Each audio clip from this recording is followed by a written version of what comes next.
warahmatullahi wabarakatuh. Waalaikumsalam warahmatullahi wabarakatuh. Bismillahirrahmanirrahim. Alhamdulillahi rabbil alamin. Wassalatu wassalamu ala ashrafil anbiya'i wal mursalin wa ala alihi wa ashabihil mujahidin at-tahirin, amma ba'du. Bersabda Rasulullah sallallahu alaihi wasallam, "Iza sarratka hasanatuka wa sa'atka sayyi'atuka fa anta mu'min." Apabila perbuatanmu yang baik menyebabkan engkau bahagia, apabila perbuatanmu yang baik menyebabkan engkau gembira, dan perbuatanmu yang jahat menyebabkan engkau jadi susah, itulah tanda bahwa di hatimu masih ada iman. Artinya, belum tentu orang yang berbuat baik merasa bahagia dengan kebaikan yang dikerjakannya. Dan tidak selamanya orang yang berbuat jahat sanggup menyesali perbuatan jahatnya. Oleh karenanya, apabila iman masih ada, apabila hati masih hidup, perbuatan yang baik menyebabkan orang gembira, perbuatan yang jahat menyebabkan orang susah dan gelisah hatinya. Ini mengandung pelajaran. Sekali kita berbuat baik, jangan sekali-kali menyesali kebaikan itu. Sebaliknya, satu kali kita melakukan kesalahan, hendaknya selalu menyesalinya. Kadang-kadang dalam kehidupan, karena orang tempat kita berbuat baik itu rupanya membalas air susu dengan air tuba, kita lalu menyesali kebaikan. Lahirlah kata-kata, "Nyesal saya nolong dia." Ibarat pepatah katanya, nolong anjing kejepit. Waktu kejepit setengah mati kita tolongin, begitu selesai dia dari kejepitnya, malah kita digigitnya. Saudara hadirin yang saya muliakan, dalam kehidupan sehari-hari barangkali ini kena filsafat yang disebut dorong mobil mogok. Ketika mobil mogok setengah mati kita dorong, begitu mesin hidup ditinggalkannya kita di belakang. Sesungguhnya perbuatan kita yang baik tidak harus disesali, karena disesali atau tidak, toh perbuatan itu sudah kita lakukan. Dan penyesalan atas segala kebaikan hanya akan mengurangi nilai pahala kebaikan itu sendiri. Berbahagialah apabila berbuat baik, walaupun orang yang kita melakukan kebaikan membalasnya dengan kejahatan. Menyesalah apabila berbuat kesalahan, apabila melakukan dosa, karena itu pertanda nilai iman yang masih hidup dalam jiwa kita. Saudara-saudara kaum muslimin yang berbahagia, jadi sungguh pun pahala dan dosa sesuatu yang abstrak, efeknya jelas dia mendatangkan kebahagiaan atau membawa kepada kegelisahan batin di dalam kehidupan manusia. Orang di zaman materialis kurang terangsang berbuat pahala dan terdorong melakukan dosa. Kenapa? Karena pahala tidak kelihatan, dosa tidak nampak. Kalau pahala kelihatan, barangkali nggak kuat kita mikul pahala. Kalau dosa benjol, umpama tiap bikin dosa palanya benjol, barangkali sudah nggak karu-karuan kepala kita. Baik pahala, baik dosa, sesuatu yang tidak nampak oleh pandangan mata zahir, tapi yang punya efek dalam kehidupan ini. Orang yang banyak pahalanya dengan orang yang banyak dosanya, kalau dia berjalan barangkali sulit kita membedakan. Tapi efeknya dalam kehidupan ini jelas adanya. Sesuatu yang bernama pahala kita perlukan, karena hidup tidak berhenti hingga di sini. Sesuatu yang bernama dosa harus kita hindarkan, karena ada kelanjutan sesudah hidup yang sekarang ini. Kehidupan dari satu pertanggungan jawab. Itu sebabnya Imam Ghazali dalam bahasa yang indah sekali berpesan, "Jaddidis safinah fa innal bahra amiq wa khuziz zad fa innas safara ba'id." Perbarui selalu kapalmu, rawat, jaga baik-baik, dandani kapalmu, fa innal bahra amiq, karena sesungguhnya lautan ini sangat dalam. Satu bahasa yang indah dari tamsil terhadap kehidupan. Perbaiki kapalmu karena lautan ini sangat dalam.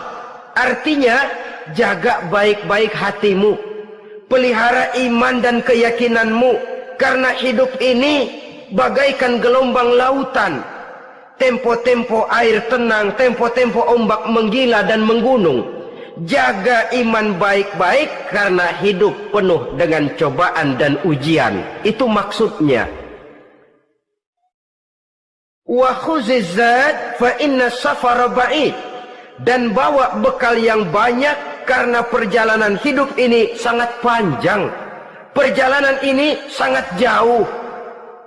Kita kalau pergi keluar kota tentu saja membawa bekal.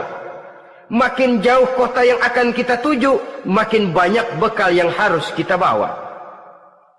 Alangkah sengsaranya manusia apabila dia akan pergi ke satu kota yang jauh, modalnya cuma nekat. Bagaimana nanti di sana sajalah. Tidak membawa bekal sebagaimana yang sewajarnya. Hal yang semacam ini senangnya sih belum tentu, keblangsak dan susahnya sudah kebayang. Itu dalam kehidupan di dunia ini. Bagaimana kalau sudah bicara tentang kehidupan yang akan datang? Karena sesungguhnya hidup ini merupakan satu perjalanan yang sangat panjang. Sejak kita tinggal di alam arwah, pada saat jasad belum lagi diciptakan Allah, ruh sudah diciptakannya lebih dahulu. Sampai kemudian kita pindah ke alam rahim, alam kandungan ibu. Untuk kemudian berpindah kepada kehidupan dunia. Dari dunia ini kita pindah ke alam barzakh. Di sana tinggal kita 100 tahun mungkin, 100.000 tahun mungkin, 1 juta tahun mungkin, menunggu saat datangnya kiamat. Lalu dari alam barzakh pindah kita ke alam akhirat. Satu perjalanan yang sangat panjang. Alangkah malangnya, alangkah sengsaranya jika tahu kita begitu panjangnya perjalanan hidup ini, tidak ada bekal yang kita bawa. Artinya kesengsaraan, kesulitan yang bertali-tali sudah jelas akan menimpa kita. Kalau pergi kita keluar kota membawa bekal uang, membawa bekal makanan, apa bekal yang mesti kita bawa? Apabila kita kembali ke alam barzakh, kembali ke alam kubur, berkumpul di padang mahsyar di akhirat nanti, nasi yang mau kita bawa, uang yang mau kita bawa, tentu tidak lagi. Karena kehidupan materialis selesai di atas liang lahat. Bila masuk kita ke liang lahat, disitulah pahala dan dosa memegang peranan yang sangat penting. Maka pada pertemuan malam ini kita akan bicara tentang pahala dan dosa itu. Saudara-saudara kaum muslimin rahimakumullah, yang dinamakan pahala, kata Imam Ali Al-Jurjani dalam kitab At-Ta'rifatnya, ma yastahiqqu bihi rahmatu wal maghfiratu minallahi ta'ala. Sesuatu yang pelaksananya berhak untuk mendapat rahmah dan ampunan dari Allah. Dengan kata lain, nilai pahala adalah akibat dari perbuatan-perbuatan di dalam melaksanakan perintah dan anjuran yang ada di dalam kehidupan agama. Apabila perintah dan anjuran kita laksanakan, nilai pahala itu lalu datang. Nah, nilai pahala dalam Islam, menurut konsepsi Quran, Allah menjelaskan, man jaa bil hasanati falahu asyru amsalihha. Barang siapa yang datang membawa satu kebajikan, barang siapa yang melaksanakan satu kebaikan, maka dia akan mendapat balasan 10 kali dari kebaikan yang dikerjakannya. 10 kali ini pun masih dilipat gandakan dengan 7 ini pun masih dikalikan 100, dan itu pun masih ditambah dengan pernyataan wallahu yudha'ifu liman yasha. Allah masih akan melipat gandakan perbuatan baik seseorang yang dikehendakinya. Itulah nikmatnya dalam Islam. Tetapi sebaliknya, wa man jaa'a bisayyi'ati fala yujza illa mislaha. Barang siapa yang melakukan satu kejahatan, dia tidak akan mendapat balasan kecuali sesuai dengan kejahatan yang dikerjakannya. Alangkah rahman dan rahimnya Allah. Orang yang berbuat baik dibalas 10, dikali 7, dikali 100, masih dilipat gandakan pula. Tapi orang yang berbuat jahat tidak akan mendapat balasan kecuali sesuai dengan kejahatan yang dikerjakannya. Ini kan beda dengan sifat kita manusia. Kita ini kadang-kadang kalau dijitak membalasnya mukul. Tapi kalau orang berbuat baik kepada kita, kita enggan untuk berbuat baik kepada orang tadi. Allah tidak mengajarkan begitu. Satu kebaikan berbalas 10. Satu kejahatan berbalas dengan satu kejahatan. Maha Rahman dan Rahim Allah. Bahkan dalam Islam, niat berbuat baik saja mendapat pahala. Sedangkan niat berbuat jahat belum ditulis merupakan satu dosa sampai kejahatan itu dikerjakan oleh orang yang niat tadi. Umpamanya, saudara niat nanti malam giliran pengajian saya mau hadir di majelis taklim. Pas datang waktu malam hujan turun sangat lebat. Saudara berhalangan datang ke majelis taklim, saudara sudah mendapat pahala niat. Tapi saudara niat, nanti malam kalau turun hujan, saya mau bongkar rumahnya si fulan, saya mau curi seluruh harta bendanya. Ternyata malam saudara tidak mengerjakan perbuatan itu belum ditulis dosa sampai perbuatan itu benar-benar dikerjakan. Tapi lalu jangan macam-macam, kalau begitu niat aja yang baik biar nggak usah dikerjain. Niat aja pengen ngaji walaupun tidak ada niatan untuk ngaji. Allah lebih tahu tentang apa yang terdetik di dalam hati sanubari kita. Itulah sebabnya sangat dianjurkan orang untuk melakukan segala macam kebajikan, dan dianjurkan orang menjauhkan segala macam bentuk kejahatan, karena dia akan berefek melahirkan dosa dan pahala. Dosa dan pahala itulah alat untuk memperoleh kebahagiaan di alam kubur, di padang mahsyar, sampai di akhirat nanti. Di dunia ini mungkin segalanya bisa kita beli dengan yang namanya uang. Keamanan kita bisa menyewa petugas untuk menjaga rumah kita. Kendaraan yang mewah bisa kita beli. Udara yang sejuk bisa kita ciptakan. Siapa banyak uang dia raja. Mungkin itu di dunia.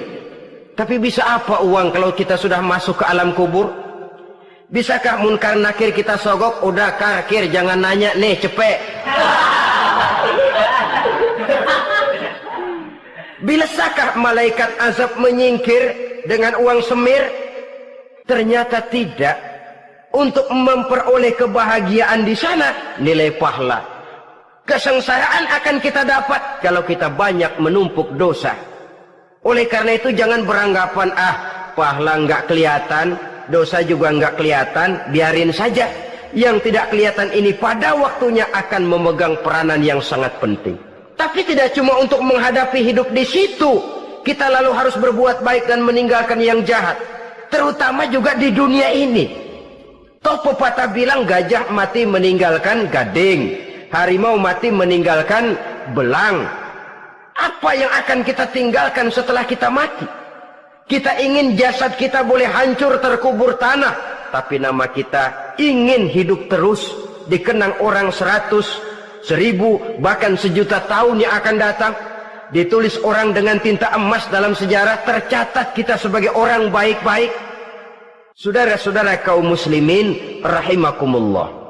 Lalu perbuatan apa yang bisa mendatangkan pahala itu? Saudara-saudara, semua perbuatan yang diperintah dan dianjurkan oleh Allah, yang dikerjakan dengan ikhlas hanya untuk mencapai ridho Allah, mendatangkan pahala. Kadang-kadang menurut pendapat kita remeh, tapi nilainya di sisi Allah besar. Itu pahala. Menghitung pahala itu hak prerogatif Allah. Perbuatan yang ringan Allah mau berikan ganjaran yang besar, itu urusan Allah. Misalnya, kata Nabi, la tahkiranna minal ma'rufi syai'an. Jangan kamu menganggap remeh perbuatan baik walaupun kecil. Jangan merasa sulit melakukan perbuatan yang mengandung pahala. Bertemu dengan teman, muka kita cerah, berpahala. menyingkirkan duri di jalanan berpahala, menolong orang yang sesat, memberitahu orang yang bertanya berpahala. Tidak sulit kalau kita mau. Yang diperintah dan dianjurkan oleh agama itu perbuatan yang mengandung nilai-nilai pahala. Masalahnya cuma tinggal mau atau tidak dan dikerjakan dengan ikhlas. Bertemu teman mukanya cerah, pahala. Menyingkirkan duri di jalanan, pahala. Sodakoh, pahala. Tidak berupa perbuatan, bisa berupa ucapan. Misalnya bersolawat, pahala. Bertasbih dan bertahmid, pahala. Kata Nabi, kalimatani khafifatani 'alal lisan saqilatani fil mizan. Ada dua kalimat yang enteng di lidah tapi berat di timbangan akhirat nanti. Apa itu? Subhanallah walhamdulillah. Itu kan amalan yang ringan, perbuatan yang mudah saja, tapi nilainya demikian besar dalam pandangan Allah. Jadi pendeknya, perbuatan yang bernilai pahala adalah perintah dan anjuran agama yang dilaksanakan dengan ikhlas semata-mata untuk mencapai ridho Allah, itu mengandung pahala. Niat dasarnya itu harus karena Allah, landasannya harus karena ikhlas. Bukan cuma sekedar basa-basi, tidak karena ingin dipuji orang, tidak karena mengharap tanda jasa, tapi ikhlas semata-mata. Dari perbuatan yang paling kecil dan mudah sekali sampai kepada amalan-amalan yang besar dan memerlukan biaya yang besar, seperti melaksanakan ibadah haji, seperti jihad fi sabilillah, membangun masjid, membangun pondok-pondok pesantren, membangun pusat-pusat kesehatan, membangun jalan-jalan umum, termasuk menjaga keamanan. Jangan dikira loh, siskamling umpamanya, menjaga keamanan kampung tidak berpahala. Kalau diniatkan ibadah, menjaga ketenangan warga supaya mereka tekun ibadah, ikhlas karena Allah, itu juga bernilai ibadah. Keluar kita dari rumah, pergi pagi, pulang sore, peras keringat, banting tulang cari nafkah buat menghidupi anak istri kita. Kalau diniatkan ibadah, melaksanakan kewajiban sebagai kepala rumah tangga, membantu orang tua sebagai anak, itu juga perbuatan-perbuatan yang mengandung pahala. Yang terbaik sesuai dengan bidang kehidupan kita. Ada orang yang dinamakan abid, ahli ibadah, pahala yang paling baik bagi dia banyak-banyak tahajud, sembahyang malam, wirid, zikir, tasbih. Ada yang dinamakan orang alim, pahala yang paling baik buat orang macam ini mengajar, menyebarkan ilmu, mendakwahkan Islam. Ada yang disebut wali, pejabat pemerintah, petugas. Amalan pahala yang paling baik buat orang semacam ini melayani masyarakat, bekerja di bidangnya sesuai dengan profesinya. Saudara hadirin yang saya hormati, jadi dengan demikian perbuatan-perbuatan yang mengandung nilai-nilai pahala ini bisa perbuatan yang menurut kita kecil namun punya nilai besar. Apalagi perbuatan besar dengan biaya yang besar, tentu makin besar juga pahala yang disediakan oleh Allah Subhanahu wa ta'ala. Oleh karenanya, kalau kita bercermin dari ayat Quran, hidup ini kesempatan untuk berbuat baik. Huwallazi khalaqal mauta wal hayata liyabluwakum ayyukum ahsanu amala. Dialah Allah, Tuhan yang telah memberikan hidup dan mati kepadamu untuk menguji kamu, siapa di antara kamu yang paling baik amal perbuatannya. Jadi tidak saya rinci, tapi cukuplah satu penjelasan global. Perbuatan yang berpahala adalah perbuatan melaksanakan perintah Allah atau anjuran Allah dengan dasar ikhlas, dengan tujuan untuk mencapai ridho Allah semata-mata. Lalu apa perbuatan yang mengakibatkan dosa itu? Saudara-saudara, dosa lahir akibat melakukan larangan Allah atau mengerjakan yang dicelaknya. Nah, para ulama ada yang membagi dosa itu menjadi dua bagian. Ada dosa-dosa kecil, ada dosa-dosa besar. Tetapi sebenarnya ditinjau dari segi hakikatnya, kalau sudah melakukan satu kesalahan yang mengakibatkan dosa, jangan dilihat besar dan kecilnya, tapi kepada siapa dosa itu kita kerjakan. Sebab kalau dosa kita anggap satu yang kecil, orang akan terangsang untuk mengerjakan yang kecil-kecil saja. Sehingga dengan demikian, yang kecil pun akan menjadi besar kalau ditumpuk-tumpuk. Sedangkan yang besar bisa saja menjadi kecil kalau selalu diiringi dengan permohonan ampun kepada Allah. Itu sebabnya para ulama sufi, orang-orang tasawuf mengatakan, la saghair ma'al istimrar wala kabair ma'al istighfar. Tidak ada dosa yang kecil kalau dikerjakan terus-menerus, dan tidak ada dosa yang besar kalau digempur tiap saat dengan perbuatan istighfar atau memohon ampun kepada Allah Subhanahu wa taala. Cuma saja pada umumnya, karena dosa-dosa kecil itu lebih mudah taubatnya, dan ada janji Nabi, barang siapa yang meninggalkan dosa-dosa besar akan diampuni dosa-dosanya yang kecil-kecil.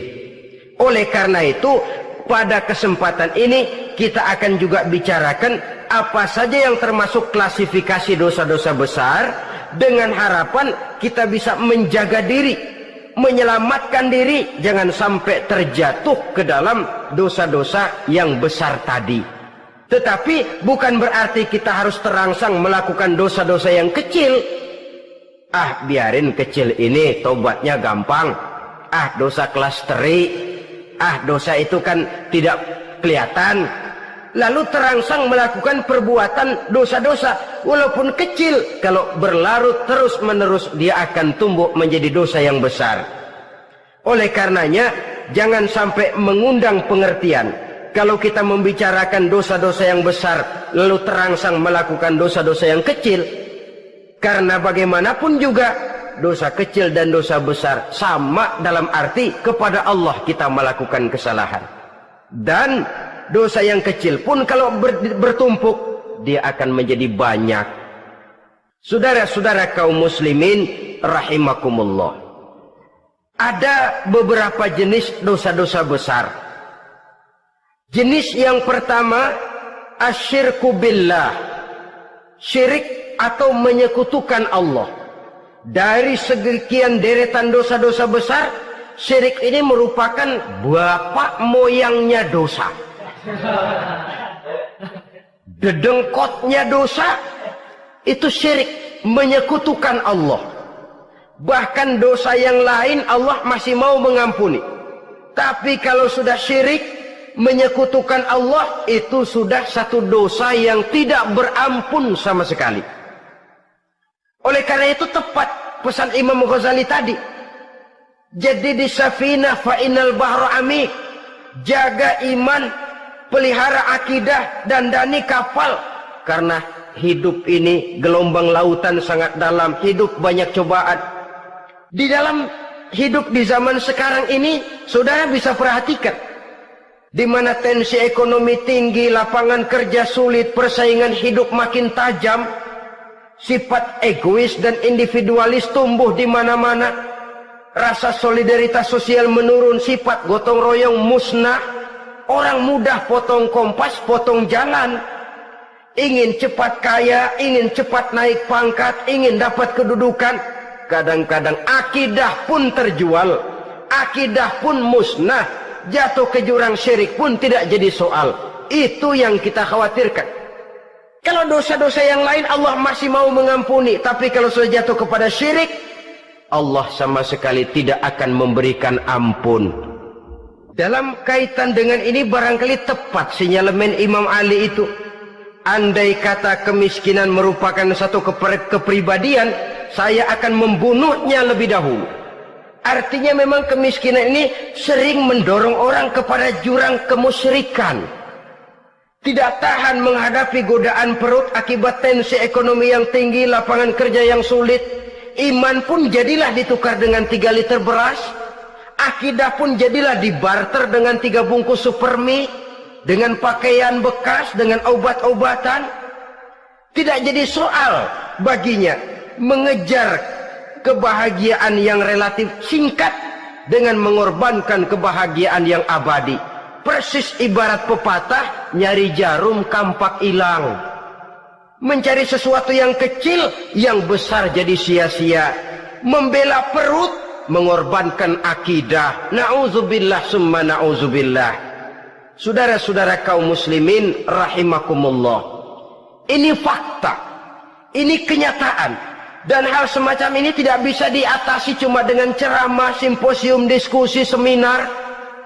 Apalagi Nabi berpesan, solahu ummati bil ilmi wal mal. Umatku hanya bisa menjadi baik akidahnya dengan ilmu dan harta. Itu bahasa Nabi. Kalau bahasa kita sekarang, dengan ekonomi dan pendidikan. Ilmu, pendidikan, ekonomi, harta. Tanpa itu sangat besar kemungkinan kita bisa menjual akidah terjerumus di lembah kemusyrikan. Maka terutama kepada saudara-saudara saya, muslimin yang terpencil jauh dari kota-kota besar, yang kadang dalam kehidupan seharinya imannya sering digoda oleh supermi, akidahnya sering ditantang oleh pembagian beras, pakaian-pakaian bekas, obat-obatan dan sebagainya. Jaga dan bentengi akidah kita. Lebih baik nyawa berpisah dari badan, asal iman jangan berpisah dari hati. Kepada adik-adik saya para remaja, para pemuda di kota-kota besar, yang iman dan akidahnya sering ditantang dengan minuman-minuman keras, fasilitas-fasilitas yang menghanyutkan, yang secara terarah dan praktis sedikit demi sedikit menggiring kita untuk keluar dari nilai-nilai akidah. Hati-hati, jaga baik-baik, sebab intan paling mahal, mutiara paling berharga, tidak lain nilai iman ini. Tergelincir kita daripadanya, jatuh ke lembah kemusyrikan, jatuh ke satu dosa yang teramat besar, yang Allah tidak akan pernah memberikan ampun lagi. Ini dosa besar yang pertama. Yang kedua, qatlun nafsi illa bilhaq, membunuh orang tanpa alasan yang benar. Di zaman kesulitan ekonomi kadang-kadang orang mudah nekat. Tengok saja, kadang-kadang karena pasal uang 100-200 perak saja nyawa bisa melayang. Kadang-kadang karena urusan yang remeh, salah omong, salah ambil, salah ucap, salah pegang, nyawa bisa jadi melayang. Alangkah murahnya nyawa, seakan-akan kita yang punya. Padahal nyawa itu hak milik Allah. Tidak pantas kita merampasnya, tidak pantas kita menghilangkannya dari jasad seseorang. Oleh karenanya, membunuh orang merupakan satu dosa yang sangat besar. Jangankan kepada orang yang seakidah, orang yang lain akidah saja pun, kalau dia hidup berdamai, rukun, berdampingan, kita harus melindungi. Apatah lagi teman seakidah sendiri. Saudara-saudara kaum muslimin rahimakumullah. Pantas kalau Nabi menyatakan, apabila dua orang Islam sudah saling berkelahi, berbunuh-bunuhan, al-qatil wal maqtul finnar, yang membunuh dan yang dibunuh dua-duanya sama-sama masuk neraka. Sahabat heran, ya Rasul, kalau yang membunuh masuk neraka sih wajar, tapi yang terbunuh kok neraka juga, kenapa? Kata Rasul, sebenarnya dia juga cuma sudah niat untuk membunuh, cuma keduluan saja. Andai kata dia tidak terbunuh, tentu dia yang akan membunuh. Saudara-saudara kaum muslimin rahimakumullah, Islam sesuai dengan namanya adalah agama damai. Kita tidak boleh mencari-cari musuh, walaupun tidak boleh lari kalau bertemu musuh. Oleh karenanya, pantang seorang muslim menimbulkan benih keonaran menjadi biang kerok buat lingkungannya. Sesuai dengan namanya, seorang muslim adalah seorang yang dalam hidup senantiasa berusaha menebarkan salam, menebarkan kedamaian, ketenangan dan ketentraman. Dengan prinsip, musuh jangan dicari, bertemu pun jangan lari. Yang ketiga, termasuk dalam kelompok dosa besar ini, syurbul khamr, meminum minuman keras. Termasuk di dalam kata khamr ini ganja, morfin, narkotik. Sebab apa? Jenis minuman semacam itu tidak hanya merusak keadaan sekarang, tapi sekaligus merusak kehidupan yang akan datang. Kalau itu jatuh di tangan generasi muda, artinya kan merusak kehidupan masa depan daripada suatu bangsa. Karena apa? Remaja dan pemuda merupakan bentuk miniatur daripada kehidupan bangsa. Akan bagaimana warna umat Islam di Indonesia, bahkan akan bagaimana warna Indonesia 30, 40, 50 tahun yang akan datang, remaja sekarang jawabannya. Kalau remaja kita sekarang ini kerjanya cuma bisa nyekek botol, insya Allah bangsa Indonesia 30-40 tahun yang akan datang akan tumbuh menjadi bangsa teler. Tidak banyak yang bisa kita harapkan. Remaja adalah gambaran masa depan dari satu bangsa, dari satu umat. Dan remaja itu di dalam dirinya secara fitrah terkumpul semua bakat, terdapat semua kemungkinan. Kita ini lahir membawa sifat pemimpin, tapi juga membawa sifat pengacau. Kita ini ada bakat jadi orang jujur, ada bakat jadi pengkhianat. Kita ini ada bakat menjadi orang baik-baik, kita juga punya bakat jadi biang kerok. Kita kemungkinan bisa jadi pemimpin bangsa, tapi juga bisa menjadi pemimpin bangsat. Nanti lingkungan dan pendidikan akan menumbuhkan, membentuk mana yang tumbuh lebih subur. Kalau lingkungan dan pendidikannya lebih banyak bercerita tentang kejujuran, maka nilai kejujuran yang akan tumbuh lebih banyak dalam jiwanya. Dan insya Allah diharapkan dia akan menjadi manusia yang jujur di kelak kemudian hari nanti. Dan masalah minuman keras ini sebenarnya berkait. Kita tidak bisa cuma menyalahkan remaja saja, menyalahkan pemuda saja, karena bagaimanapun masalahnya kompleks. Menghancurkan sesuatu tanpa melihat kausalnya, tanpa melihat sebab akibatnya, kan sama juga bohong. Kemungkinan karena broken home, kemungkinan karena pergaulan, kemungkinan karena kurang perhatian orang tua, kemungkinan karena akibat bacaan, tontonan, atau fasilitas berupa dibukanya pabrik-pabrik minuman keras, dijualnya minuman-minuman keras di warung-warung yang remang-remang, yang memberikan kenikmatan, kebahagiaan dan kebanggaan tersendiri, sehingga akhirnya orang terangsang untuk datang dan minum di sana. Pada dasarnya memang sepele, cuman minum, nggak ngerugiin orang lain kan? Iya, pada waktu minum. Tapi dikala sudah mabuk, out of control, apapun bisa kita lakukan. Yang kita ucapkan kita tidak sadari lagi, yang kita kerjakan tidak kita sadari lagi. Dikala itu segala macam kejahatan bukan sesuatu yang tidak mungkin untuk kita laksanakan. Nggak ngerugiin orang lain, memang pada saat mau minum. Tapi begitu minum, mabuk, kita bisa merugikan orang lain. Setidaknya merugikan diri sendiri. Pertumbuhan IQ menjadi lemah, semangat kehidupan hilang, gairah kerja menurun, kalau tidak ada sama sekali. Lalu apa yang bisa kita lakukan di dalam kehidupan? Dan akan lebih celaka kalau ini menimpa kehidupan generasi muda kita. Kadang-kadang yang ironi ya, kalau yang orang tuanya mampu barangkali masih tertolong, tapi yang orang tuanya kondisi ekonomi lemah masih kepengen teler juga. Orang tuanya nggak mampu masih pengen mabuk. Dari ganja, morfin nggak dapat, akhirnya kaleng cet diisepin. Yang penting kan bisa teler, mendatangkan satu kebahagiaan tersendiri. Itu sebabnya memang satu kejahatan menurut teori polisi ya hanya bisa terjadi karena faktor N dan K, niat dan kesempatan. Niat ada, kesempatan ada, jadi orang jahat. Kurang salah satunya, biasanya kejahatan terbendung. Niat ada, kesempatan tidak ada, sulit berbuat jahat. Kesempatan ada, niat tidak ada, tidak mungkin orang jahat. Tapi yang paling dominan sebenarnya niat. Kalau niat sudah kuat, kesempatan bisa dicari. kesempatan bisa diciptakan. Biar Hansip nongkrong, ditungguin lengahnya. Iya biarin. Jam 11 sampai jam 2, matanya melotot. Jam 3 dia mulai ngulet, ngempet. Nah, di saat itu saya masuk ke rumahnya. Kalau niat kuat, kesempatan bisa diciptakan.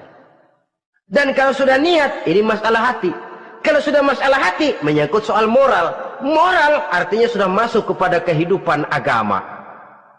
Saudara-saudara kaum muslimin rahimakumullah. Yang keempat yang termasuk jenis dosa besar, az-zina, perbuatan zina. Di zaman pergaulan bebas dengan prinsip free love, free sex ini, tengok sudah berapa banyak gadis-gadis bergelimpangan jadi korban. Berapa banyak bayi-bayi yang lahir ke dunia tanpa tahu kemana dia mesti memanggil bapak. Apakah deretan jumlah korban ini masih harus bertambah lagi? Paling tidak, biarlah yang sudah jadi korban, tapi jangan bertambah lagi hendaknya. Masing-masing kita berupaya menahan diri. Termasuk dalam kategori zina ini, yang merupakan cabang-cabangnya, liwat, homoseks, lesbian, masturbasi. Bahkan masturbasi itu termasuk jenis zina tangan. Dan itu juga merupakan satu dosa. Di samping dosa juga merusak diri. Karena bagaimanapun juga dia akan mengurangi kemampuan daya pikir seseorang. Maka agama memberikan jalan keluar. Pesan Nabi, ya ma'syara syabab, man istata'a minkumul ba'at falyatazawwaj. Hai para pemuda, kata Nabi, barang siapa di antara kamu yang sudah bisa ba'at, yang sudah mampu ba'at. Ba'at itu artinya memberikan nafkah, baik nafkah zahir maupun nafkah batin. Falyatazawwaj, maka hendaklah dia kawin. Jadi yang maksud ba'at ini ya nafkah zahir, ya nafkah batin. Kita kadang-kadang cuma bisa ngasih nafkah batin saja sudah merasa pokoknya kan saya sanggup untuk kawin, lalu kawin tanpa kehilangan, dengan kehilangan pertimbangan. Saudara-saudara, wa illam yastati, adapun kalau dia belum mampu, fa alaihi bisyam, hendaknya dia banyak puasa. Fa innahu lahu wija, karena puasa itu akan merupakan benteng jangan sampai orang memperturutkan hawa nafsunya. Andai kata puasa belum hobi, banyaklah olahraga para pemuda, para remaja. Karena dengan olahraga, pemikiran untuk memperturutkan hawa nafsu agak sedikit terkendali dan energi tersalurkan dalam bentuk yang positif. Pendeknya kreatif, banyak kegiatan. Ini pesan Imam Syafi'i tepat itu. Kata beliau, inni ra'aitu wuqufal ma'i yufsiduh, insala toba wa illam yajri lam yatib. Aku melihat air kalau diam rusak, tapi kalau dia mengalir jernih. Air kalau ngendap, nggak ngalir, nyamuk nyarang di situ, bisa jadi sumber penyakit. Manusia hidup begitu. Kalau nggak punya kegiatan, nggak kreatif, kerjanya cuma delohom, ayam-ayam, akhirnya jadi ngerusak. Ngomongin orang, si Ano ngapa? Ano. Kebangetan nggak ngapa-ngapain, orang aja dipontenin. Orang diomongin, lahirlah namimah, lahirlah ghibah. Saudara-saudara, air itu kalau ngendap ada aja yang nyarang. Tapi kalau dia ngalir, orang ada kesibukan, insya Allah dia tidak akan jatuh kepada sesuatu yang bisa mengundang dosa. Isilah waktu dengan hal-hal yang bermanfaat, karena hidup ini singkat dan tidak berjalan mundur ke belakang. Mundur hancur, berhenti diinjak orang. Sekali melangkah, jangan surut mundur ke belakang. Homoseks, terlepas dari penyakit kejiwaan. Sekarang ini kan sudah ada persatuan kaum gay katanya, meminta perlakuan yang sama dan agar dibolehkan kawin sesama mereka. Secara manusiawi boleh, secara manusiawi kita hargai mereka, tapi dari kacamata agama ini jelas merupakan penyimpangan, dan penyimpangan merupakan suatu dosa terlepas dari pertimbangan manusiawi. Jangan karena terlalu memperturutkan suara manusiawi lalu kita mengesampingkan agama. Termasuk lesbian, wadon karo wadon. Kalau homo itu kan lanang karo lanang katanya. Saudara-saudara kaum muslimin rahimakumullah, ini bukan penyakit baru. Liwat, homoseks sudah dikenal dari zamannya Nabi Lut, laki dengan laki. Lesbian dari zaman istrinya Nabi Lut. Terlepas dari penyakit kejiwaan, dari segi agama ini merupakan penyimpangan dan merupakan dosa yang besar. Yang kelima, yang termasuk jajaran dosa kelas kakap, qazful mu'minina wal mu'minat, menuduh orang mukmin yang baik-baik, laki atau perempuan, melakukan perbuatan zina sehingga hancur namanya di masyarakat.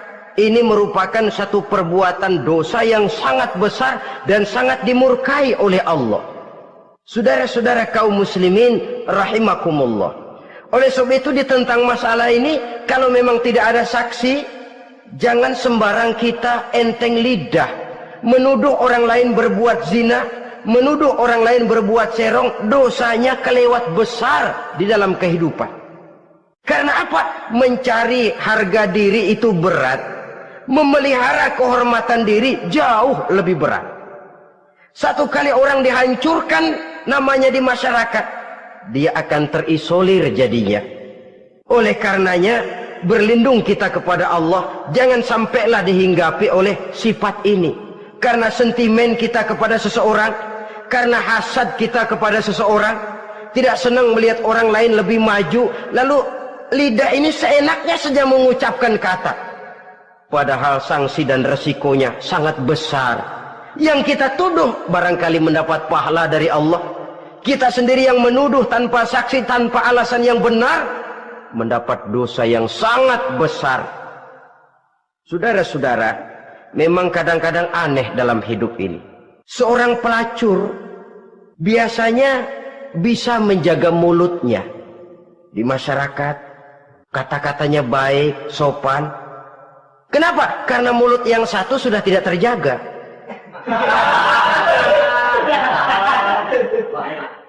Kita kadang-kadang kehormatan bisa kita jaga, tapi mulut tidak terkontrol. Ngomong saenake dhewe, bikin orang mangkel, kesal, fitnah sana, fitnah sini, menghancurkan nama baik orang, ngomongin yang macam-macam. Bagai-bagai macamlah caranya. Saudara-saudara kaum muslimin yang berbahagia. Jadi dengan demikian, menuduh orang lain berbuat zina, sedangkan orang itu tidak pernah melakukannya, ini termasuk satu dosa yang sangat besar di dalam kehidupan ini. Yang keenam, al-'aqu bil walidain, durhaka kepada ibu bapak. Seorang anak, bagaimanapun banyak nilai ibadahnya, banyak kebaikan di masyarakat, menyandang berbagai macam gelar, pangkat dan jabatannya tinggi, tapi kalau sudah durhaka kepada kedua orang tuanya, alamat hidup tidak lagi membawa keberkahan. Dan itu dosa yang sangat besar. Sampai Nabi sabdakan, ridho Allah ada di dalam keridhaan ibu bapak, murka Allah pun ada di dalam kemurkaan ibu dan bapak. Walaupun belum tentu setiap kita orang tua, tapi yang jelas setiap kita adalah anak, dan setiap anak punya ibu dan bapak. Jangan sampai kacang lupa kepada kulitnya.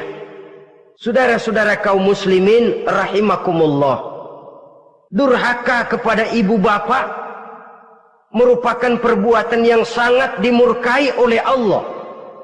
Apalagi ibu yang telah melahirkan kita, bahkan mengandung kita.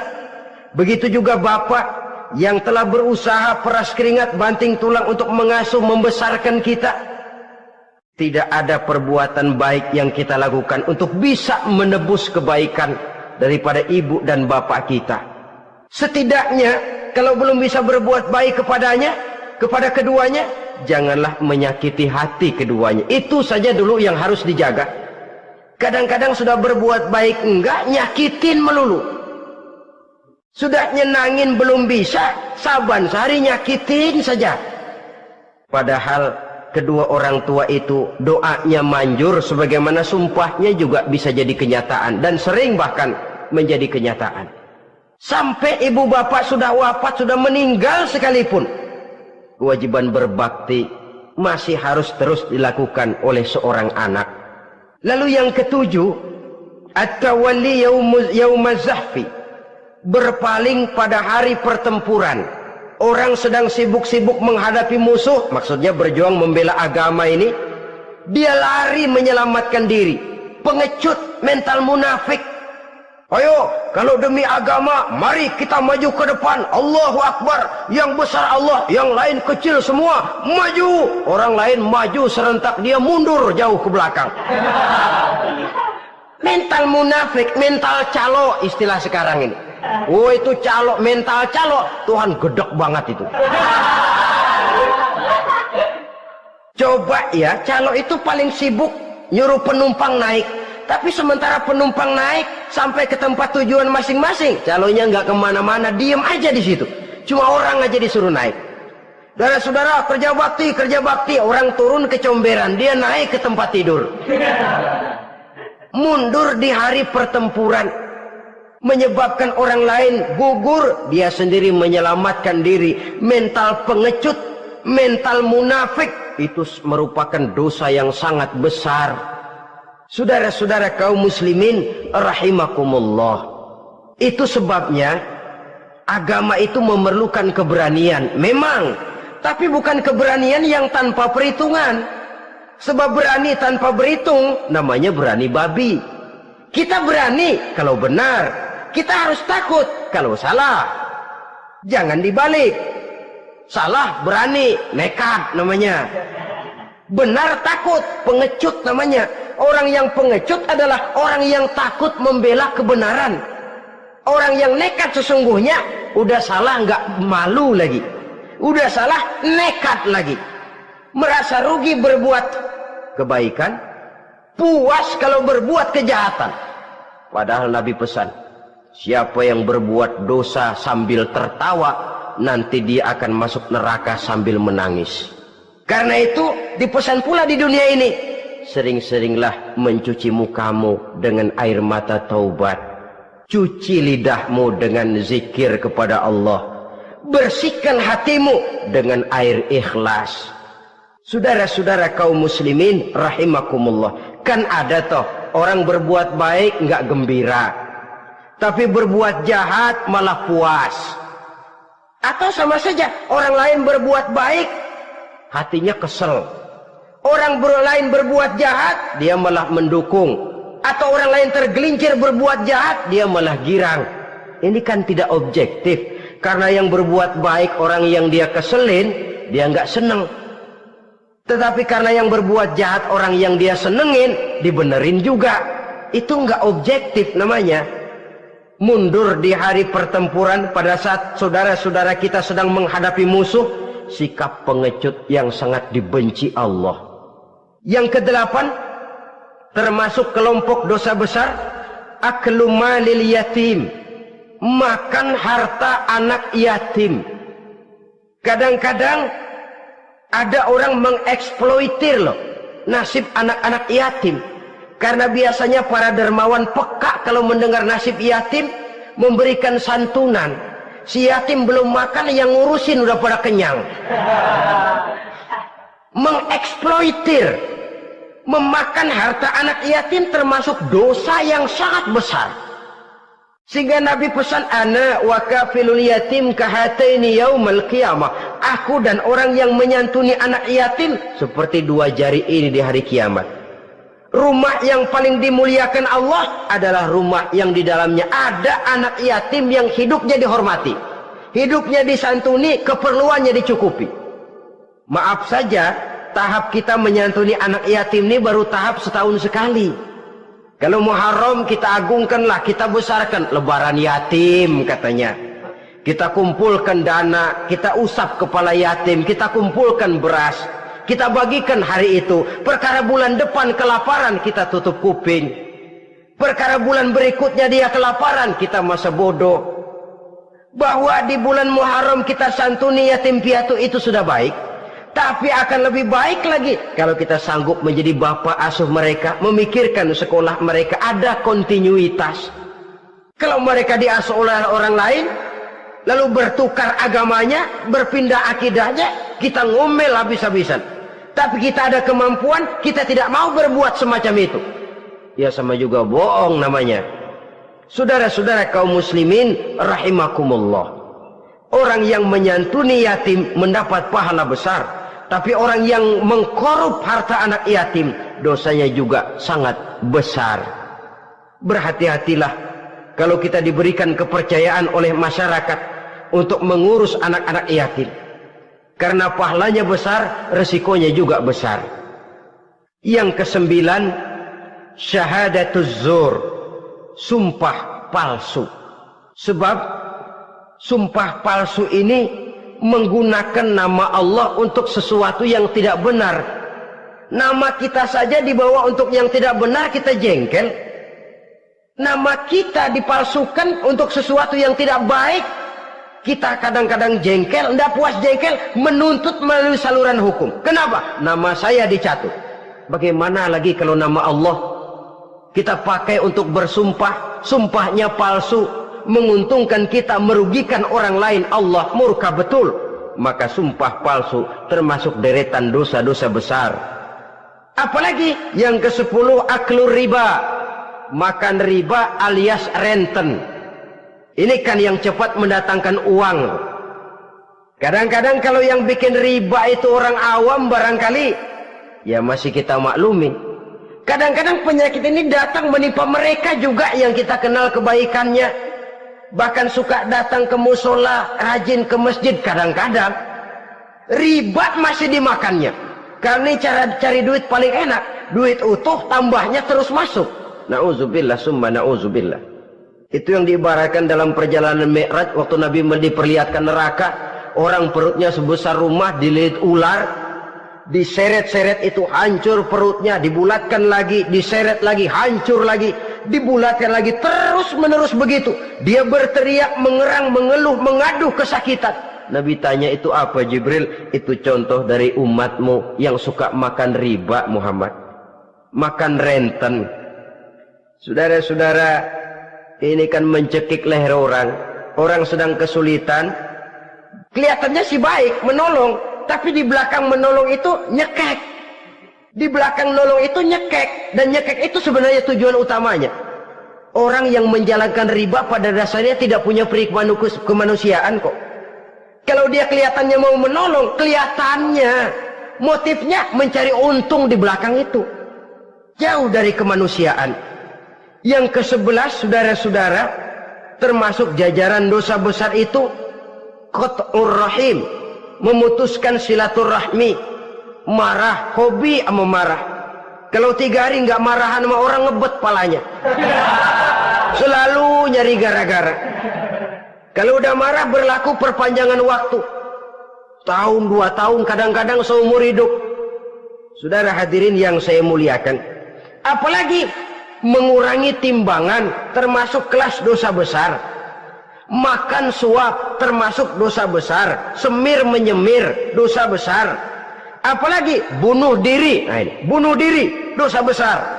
Kadang-kadang karena sulit nekat, daripada hidup susah mendingan mati sekali. Apa dikira kalau mati urusan selesai? Belum. Termasuk memotong anggota badan sendiri, dosa besar. Kayak belum lama ada kesulitan ekonomi, mau lebaran, alat vitalnya dipotong. Berita-berita koran, itu pun dosa besar. Nah kan badan saya sendiri, ya badanmu sendiri, tapi yang ciptakan Allah, yang berikan Allah, kenapa mesti dipotong? Karena kesulitan ekonomi, alat vitalnya sendiri dipotong.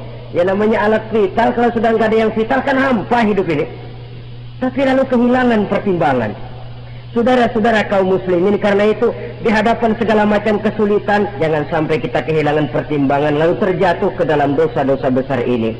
Mudah-mudahan Allah selamatkan kita dari segala macam bentuk dosa besar, sehingga diampuni segala dosa yang kecil, dan digerakkannya kita untuk hidup melakukan kebaikan yang membawa pahala yang sebesar-besarnya. Ini sajalah pertemuan kita saat ini. Terima kasih atas segala perhatian. Mohon maaf atas segala kekurangan. Wassalamualaikum warahmatullahi wabarakatuh.